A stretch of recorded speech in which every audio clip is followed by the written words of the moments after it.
Welcome back to another training session for OpenDSS-G. In this video, we're going to talk about how to create lines using general definitions like WireData, line spacing, and line geometry all together.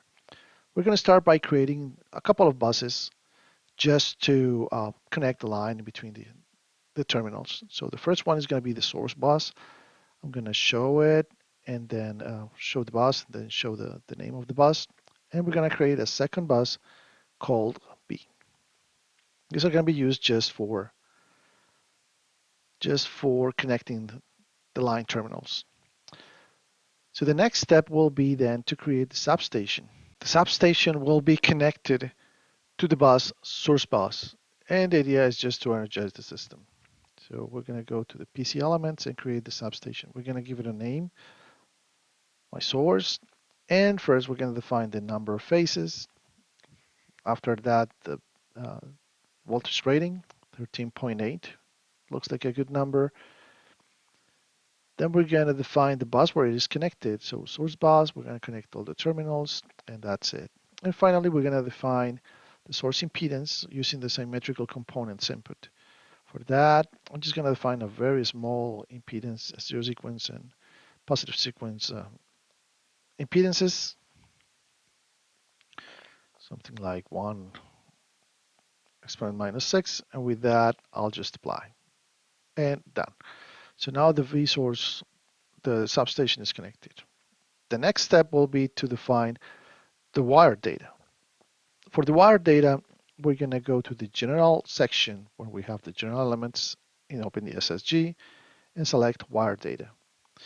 So this editor provides information about all the different wire data that we have on the system. To create a new one, I just click on New Wire Data, assign the name, and click on OK. Now, it will give me some default values, but I'm going to clear that using the pop-up menu, and I'm going to start fresh from the start. Now, I'm going to start adding the values like we can see on the screen. We're going to start defining the phase conductor in this case. So we're defining the diameter. We're entering some values for the radius, for the GMR, the units for each one of the data. So the ampacity, in this case, we have different values. We also the units for all the different elements, all the different components of the conductor, the radius units, in this case we have inches, and finally the GMR units, which is in feet. So with this, we're ready. We're going to apply the changes, and we click there, we're going to notice the different values. However, it looks like I didn't enter the correct values. So if I want to edit those, I can just select the wire data and edit the content. So just select edit and change the values for the ones I want. So I'm going to update the values that I entered before to reflect the ones that I want the conductor to reflect. We're just going to change the resistance, AC resistance, the diameter. I'm entering the values that I need. And once those changes are done, I'll just go ahead and apply changes. Now I want to create another conductor for the neutral. So what I'm going to do is basically the same. I'm going to click on New Wire Data in case we want to create a new one. And I'm going to name it after C neutral, just as follows. So New Wire Data, C neutral. And okay, now the form is going to keep the previous values, so I don't have to populate everything again. But if you want to remove them all, just right click and clear everything. And I'm going to start entering all the data just as before. But remember, you don't have to do this every time. If some of the values that are already in the form work for you, use them. You don't have to delete everything. Entering, well, same as before, the diameter, GMR, the resistance AC at 60 Hertz. The units, the ampacity. In this case, the ampacity is different than the one we used before. We're going to define the units for all the different components. So inches and finally feet. And apply changes. So now the new conductor is going to appear on the list, and if I click on him, it will refresh the values for each one separately. Now, after defining the wire data, you can close that window and go ahead and define the line spacing. So for that, I'm going to go to the general options and select line spacing. I'm going to create a new spacing, and I'm going to call it pole. Now let's start populating all the components. So first we're going to define the number of conductors. In this case, I have 4 conductors. After that, the number of faces. Then the units of those. In this case, all of them are going to be in feet. And then we define the axis. So we're going to define the values. How are they distributed on the horizontal axis. And now we're going to define uh, their distances from the ground or their vertical distances. And once we're finished, we can see that the 3D model is created. However, it's always good to confirm because sometimes it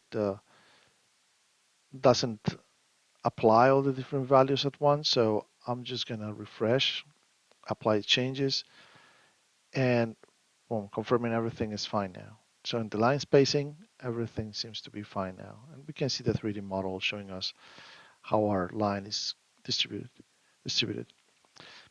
Now after this, we're going to define the line geometry. To define the line geometry based on the wire data and spacing that we have entered, we're just going to go to the general object definition as we did before and select line geometry. It's a very similar menu. So what we're going to do is, if you try to edit without pressing new geometry, you're going to get an error, well, a warning telling you, hey, add the new geometry. We're going to call it pole. And we're going to define the number of conductors. We're going to link the spacing by double click on spacing and the wires. So if we double click on wires, we're going to see that we have multiple spaces. Just by clicking on the button or the little handle to the left, you'll open another window that will allow you to select all the different conductors. So in this case, we have defined the 3 for phase and 1 for neutral based on one we had before. We apply the changes and we select again pole. We can see that it has imported everything from the definitions that we gave it, and the line geometry is ready to go. Now finally, we're going to define the line. So the line, we're going to call it line or my line. And we're going to define holder properties. So in the number of faces, 3 face, just define it for now. In terms of the buses where it is connected, we're going to select the bus, source bus, connection automatically. And the second bus is going to be bus B. Connect everything and go. And now we're going to call the geometry just by double clicking on the property geometry. And we're going to bring the only one that we have, that is the pole that has all the values that we need. And once that's ready, we also are going to define the length, the units of the length. In this case, it's going to be kilometers. And the ground model. In this case, we're going to select the Carson ground model, which is good. And once we're done, we just apply the changes. And that's it. We can see the line draw the system. Now, the next step will be to save the model folder. So I'm going to create a new folder here. I'm going to call that my new system, and I'm going to assign my name, my model. And now we go to simulation. I simulate, everything looks good, and I want to do some measurements around. So I'm going to bring the quick measurements box, and we can see all the voltages on every terminal of the line. However, the per unit indicator appears like infinite. That's because we haven't defined the voltage basis. To do that, I'm going to open the console and say set voltage basis, equals to the only voltage level that we have, which is 13.8. And after that, calc V. Execute, and now let's solve. Let's bring in the quick measurements dialog, and we can see that the per unit indicator now looks good. We can change, and yeah, definitely, everything looks good. Now, there's something that we can do with when playing with lines, and it's like, for example, let's suppose you want to change the way the neutral conductor is connected, like changing the node it is connected. So as we can see, we open again. The number of faces is equal to 4 because of the import that the line definition has done from the wires and spacing data that we brought in. So let's suppose this. This one I want to connect to all the buses, but the terminal 1 is going to be connected to ground, 0. So I'll just connect again after redefining the number of terminal, and we can see the connection is to 0. So now the connection of the bus goes to nodes 1, 2, 3, and 0 from source bus. Now let's try to do the same with bus B. I'm going to bring this, and I'm going to connect all the terminal without changing the terminal number, the node number. And it means that the second one is going to be connected to bus B, 1, 2, 3, and 4. So we're changing the connection node in bus B respect to source bus. I'm going to apply the changes. I'm going to go back to simulation, simulate, and see how the voltages look like.